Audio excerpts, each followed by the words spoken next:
तो इस पार्ट की शुरुआत में ज़ीफे शाओ शाओ से मिलने आता है क्योंकि उसे जानना था कि शाओ शाओ जियांग के साथ सीरियस है या नहीं। तो उनकी कहानी सुनने के बाद ज़ीफे भी उन दोनों के लिए काफी हैप्पी होता है। इधर जिरान शीवा को अपने घर बुलाता है जहाँ पर शीवा टीवी में उसकी परफॉर्मेंस देखती है। वहीं उसे जिरान और उसकी फोटो की एल्बम मिलती है जो सब जिरान ने कलेक्ट करके रखा था। जिसके बाद खाना खाते हुए तो जिरान शीवा से अपना लव कन्फेशन भी कर देता है और उसे बताता है कि उसे तो शीवा से लव एट फर्स्ट साइट हो गया था, पर ज़ीफे की वजह से उसने अपनी फीलिंग्स नहीं बताई। ये सब बोलकर वो बहुत ही इमोशनल होकर उसे आखिरी बार हग करता है। पर शीवा के जाने के बाद उसके फेस पर तो एक एविल स्माइल दिखाई जाती है। शीवा तो जिरान के लिए काफी सैड होती है, पर हम देखते हैं कि जिरान ने तो शीवा को टारगेट बनाकर रखा था। इधर शीवा घर पहुंचती है तो वहाँ शाओ शाओ और जियांग आए हुए थे, तो दोनों कपल मिलकर एक अच्छा टाइम स्पेंड करते हैं। वहीं दोनों भाई तो अपनी अपनी गर्लफ्रेंड्स के लिए डांस भी करते हैं। फिर ज़ीफे के जाने के बाद जियांग शीवा से कहता है कि उसने काफी टाइम बाद ज़ीफे को इतना खुश देखा है जिसकी वजह है शीवा, इसलिए वो हमेशा उसका साथ देने के लिए कहता है क्योंकि ज़ीफे ने बचपन से काफी कुछ झेला है और अब जाकर उसे अपनी खुशी मिली है। तो थोड़ी देर बाद शाओ शाओ और जियांग भी चले जाते हैं, जिसके बाद ज़ीफे फिर से अपना रोमांस चालू कर देता है। पर शीवा दोबारा से ब्लश करते हुए भाग जाती है और जिरान की बातों के बारे में सोचकर सैड होती है और अगले दिन भी वो इसी के बारे में सोचकर परेशान होती है। शाम को जिरान उनके घर आने वाला था, इसीलिए ज़ीफे और शीवा मिलकर खाना बनाते हैं। पर जिरान तो यहाँ अपने साथ एक कैमरा लेकर आया था जिसका वो क्या करता है ये तो हमें आगे ही पता चलेगा। खाना वाना खा लेने के बाद जिरान वहाँ से चला जाता है, पर ज़ीफे शीवा को परेशान नोटिस कर लेता है। अगले दिन ऑफिस में शीवा सेक्रेटरी गैंग को बात करते हुए सुनती है कि कॉलेज टाइम में जिले से दो लड़कों को प्यार हो गया था जो दोनों बेस्ट फ्रेंड्स थे, पर प्यार की वजह से दोनों दोस्तों में दरार पड़ गई। इवन उन दोनों की तो खतरनाक वाली लड़ाई भी हो गई थी, पर जब जिले ने उन दोनों में से किसी को भी चूज नहीं किया तो फिर से वो दोनों दोस्त बन गए। अब ये सुनकर शिवा को भी डाउट होने लगता है कि कहीं दोनों भाइयों में झगड़ा ना हो जाए उसे लेकर। तभी जिरान उसे कॉल करके मिलने बुलाता है तो उसकी बातें ची सुन लेता है, तो शिवा जिरान से मिलने पहुंच जाती है। वहीं ची भी उसे फॉलो करते हुए पहुंच चुका था। जिरान फिर से अपना इमोशनल नाटक शुरू कर देता है कि वो ज़ीफे और शिवा को साथ में देखकर बहुत हर्ट होता है। वो तो इतना ज्यादा दुखी है कि शिवा को भुलाने के लिए उसे अपने आप को दर्द देना पड़ता है। ये कहकर वो उसे जानबूझकर अपने हाथों की चोट दिखाता है, जो देखकर शिवा को तो उसकी बहुत ही ज्यादा फिक्र होने लगती है और उसे प्रॉमिस लेता है कि वो इन चोट के बारे में ज़ीफे को नहीं बताएगी। ये कहकर वो उसे जाने के लिए कह देता है, तो शिवा सैड होकर चली आती है, पर उसके जाते ही अगेन जिरान के फेस पर एविल स्माइल आ जाती है। अब इन सब से शिवा ने तो डिसाइड कर लिया था कि उन दोनों भाइयों के लिए उसका ज़ीफे के लाइफ से चले जाना ही बेहतर होगा। तो वो आखिरी बार ज़ीफे के साथ अच्छा टाइम स्पेंड कर दिया, जिसके बाद ज़ीफे के लिए बहुत सारे नोट्स लिखकर घर के हर चीजों पर चिपका देती है और ज़ीफे का फोन भी साइलेंट मोड पर कर देती है। ज़ीफे को आखिरी गुड बाय कहकर वो अपना सारा सामान लेकर बाहर चली आती है। उसे बाहर आता देख जिरान तो बहुत ज्यादा खुश होता है। तो यहाँ हमें पता चलता है कि जिरान अपने भाई को लेकर बहुत ही ज्यादा पॉजिटिव है, जिस वजह से वो किसी को भी अपने भाई के करीब नहीं आने देता, इसीलिए उसने अपना फेक हाथ काटने का भी नाटक किया था। तो शिवा सैड होकर ऑफिस जाती है, आखिरी बार सभी को अच्छे से रहने के लिए कहती है, जिसको जो भी प्रॉब्लम रहती है वो उन सबका इलाज बता देती है। पर शिवा को अपसेट देखकर शाओ शाओ ज़ीफे को कॉल लगाती है कि कहीं उन दोनों का झगड़ा ना हुआ हो, पर ज़ीफे का फोन तो साइलेंट था और वो सो रहा था, इसीलिए उसे कुछ तो गड़बड़ लगता है। तभी ची आकर उसे बताता है कि कल शिवा जिरान से मिलने गई थी, जिसके बाद से वो सैड थी। तो दोनों भागकर शिवा को देखने आते हैं, पर शिवा तब तक जा चुकी थी। वहीं ज़ीफे भी उठ चुका था, जिसे घर पे शिवा नहीं दिखती, पर उसके नोट्स पढ़कर उसे कुछ गड़बड़ लगता है, इसीलिए वो उसे कॉल लगाता है, पर वो तो उसका कॉल पिक नहीं करती। तो ची उसे शिवा की गायब होने के बारे में बताता है, तो वो भागकर शिवा को ढूंढने के लिए आता है। वहीं इधर ऑफिस में सारे लोग मिलकर शिवा को ढूंढने लग जाते हैं, जिससे वो उन्हें मिल जाती है। तो वो सारे मिलकर उसे जाने से रोक लेते हैं। तभी ज़ीफे भी वहाँ पहुंच जाता है, तो दोनों एक दूसरे को और भागते हुए जाते हैं, क्योंकि चाहे जो भी हो दोनों एक दूसरे से बहुत प्यार करते हैं। इसके बाद ज़ीफे उसे वापस से ऑफिस ले आता है और उससे सब कुछ पूछने लग जाता है। तो शिवा उसे सब कुछ बता देती है, जिस पर ज़ीफे कहता है कि शायद तुमने जिरान को मिसअंडरस्टूड कर लिया। तो अब शाओ शाओ उसे बताती है कि शायद अभी तक तुमने अपने भाई को नहीं पहचाना, शायद तुम्हें पता नहीं होगा कि हाई स्कूल से लेकर कॉलेज तक उसने तुम्हारे लिए लिखे हुए कितने सारे लव लेटर्स, लड़कियों से दिया हुआ गिफ्ट्स, उसने सब कुछ जला दिए थे, क्योंकि उसे तुम्हारे करीब किसी भी लड़के या लड़की का आना पसंद नहीं था। जिरान ने हर वक्त ज़ीफे पे नजर रखा। ज़ीफे के हर फ्रेंड्स के कॉन्टेक्ट डिटेल्स उसके पास था, जिनसे हर वक्त वो तुम्हारी खबर रखता था, ताकि कोई भी तुम्हारे क्लोज ना आए। पर ज़ीफे को इस पर बिलीव नहीं होता। तो शाओ शाओ इसे प्रूफ करने के लिए जियांग के जरिए जिरान को बताती है कि ज़ीफे शिवा को रोकने के लिए ऑफिस बिल्डिंग में उसे शादी के लिए प्रपोज करने वाला है, जो सुनकर जिरान तो बहुत ज्यादा गुस्सा हो जाता है और पहुंच जाता है ऑफिस के टेरेस पर, जहाँ ज़ीफे शिवा को प्रपोज कर रहा था। तो जिरान चिल्लाकर शिवा को एक्सेप्ट करने से मना करता है और उस पर चिल्लाने लग जाता है, पर ज़ीफे को आकर देखता है तो वो होता है ची। तभी ज़ीफे पीछे से बाहर आता है, तो जिरान चिल्लाने लग जाता है कि ये सब कुछ तुम लोगों ने मिलकर प्लान किया था। देन ज़ीफे से कहता है कि भाई आप इस गवार लड़की से कैसे शादी कर सकते हैं, आपने इस अनजान लड़की के लिए मुझे धोखा दिया। तो ज़ीफे पूछता है कि तुमने ये सब कुछ क्यों किया। तो जिरान कहता है कि ये शिवा एक छोटी सी गाँव की अनपढ़ गवार लड़की है और आपकी क्वालिफिकेशंस के सामने तो ये 1% भी नहीं है, तो ये आपके लिए सही कैसे हो सकती है, ये बस आपके पैसे के पीछे पड़ी है, इसीलिए मैं ऐसा होने से रोकना चाहता था। तो यहाँ जिरान की फेक चोट का भी भांडा फूटता है, जिससे शिवा तो और ज्यादा शॉक्ड होती है, पर जिरान तो शिवा का इंसल्ट किए ही जा रहा था, जिससे गुस्सा होकर ज़ीफे उस पर हाथ उठाता है, पर उसकी जगह वो अपने आप को थप्पड़ मारता है। देन जिरान को थोड़ा इमोशनल लेक्चर देने के बाद कहता है कि तुमने मुझे डिसअपॉइंट किया, जो सुन जिरान तो अपना हाथ काट लेता है, पर उस खून को देखकर ज़ीफे बेहोश हो जाता है और जगने के बाद वो फिर से 6 साल का फेब बन जाता जाता है, जिससे सभी को ये राज पता चल जाता है। तो फिर शिवा को छोड़कर किसी को भी नहीं पहचान रहा था, पर जिरान को इस पर भी बिलीव नहीं होता। वो शिवा से चिल्लाकर कहता है कि मैं जीफे का भाई हूँ, ये मुझे कैसे भूल सकता है। पर जीफे तो उससे डरने लग जाता है, जिससे जिरान गुस्सा होकर चला जाता है। और अपने घर जाकर वो बहुत सैड होता है, जहाँ वो अपने बचपन को याद करता है जब जीफे उसे हमेशा प्रोटेक्ट किया करता था। तभी जियांग उसे समझाने के लिए आता है कि वो दोनों एक दूसरे से प्यार करते हैं, तो तुम्हें उन दोनों को समझना चाहिए और उन्हें खुश रहने देना चाहिए। जिरान प्रिटेंड करता है कि वो समझ चुका है, पर उसके दिमाग में तो कुछ और ही चल रहा था। सुबह जीफे को होश आता है और वो शिवा को जाकर हक करता है, उसे सॉरी कहता है जिरान की बातों की वजह से, और शिवा भी समझ जाती है। पर इधर जिरान तो कंपनी के शेयर्स के साथ कुछ तो घोटाला कर रहा था,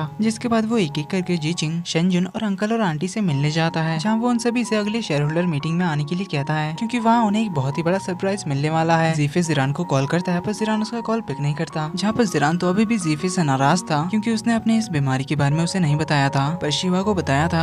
जीफे उसे समझाने की कोशिश करता है, पर जिरान तो कुछ सुनना नहीं चाहता था। तो वो कहता है कि आप हमेशा मुझे एक छोटा कमजोर बच्चा समझते आए हैं, इसलिए हर बार आपने मेरे लिए फैसला लिया। आपने कहा था कि मैं आपके लिए दुनिया का सबसे करीबी इंसान हूँ, पर कभी आपने मुझे अपनी हार्डशिप्स नहीं बताई। जीफे कहता है कि मैंने तुम्हें एक अच्छी लाइफ देने के लिए इतने साल मेहनत से काम किया ताकि तुम्हें कोई प्रॉब्लम ना हो। जिस पे जिरान कहता है कि आपने मुझसे कभी नहीं पूछा कि मैं क्या चाहता हूँ। मैं आपकी हर कीमत पे हेल्प करना चाहता था, आपके साथ मिलकर काम करना चाहता था, जिसके लिए मैंने इतनी मेहनत करके पढ़ाई किया ताकि मैं भी आपके जितना क्वालिफाइड बन सकूं और आपके साथ खड़ा रह सकूं, और हम दोनों साथ मिलकर कंपनी के हर एक प्रॉब्लम को सॉल्व करते हैं। पर आपने मुझे इस काबिल कभी समझा ही नहीं, और आपने सारा काम अकेले किया और मुझे बस अपने पीछे रखा। तो जीफे उसे सॉरी कहता है कि वो समझ नहीं सका कि उसका छोटा भाई अब काबिल हो चुका है। पर जिरान उसे चले जाने के लिए कहता है, क्योंकि वो अभी थोड़ी देर अकेले रहना चाहता था। अब उसके जाने के बाद वो जीफे के फोटो को देखकर सॉरी कहता है, फिर किसी को एक मेल सेंड करता है, और इसी के साथ सेकंड लास्ट पार्ट का एंड यहीं पर होता है। अब इस मेल में क्या था और आगे इस कहानी में क्या होगा, इसका राज तो आखिरी पार्ट में ही खुलेगा। वीडियो पसंद आई तो वीडियो को लाइक कर देना, चैनल पर पहली बार आए हो तो सब्सक्राइब कर देना और बेल आइकन को भी दबा देना, ताकि सीरीज के अगले एपिसोड्स आपसे मिस ना हो। तो मिलते हैं नेक्स्ट पार्ट में, तब तक के लिए take care and bye bye.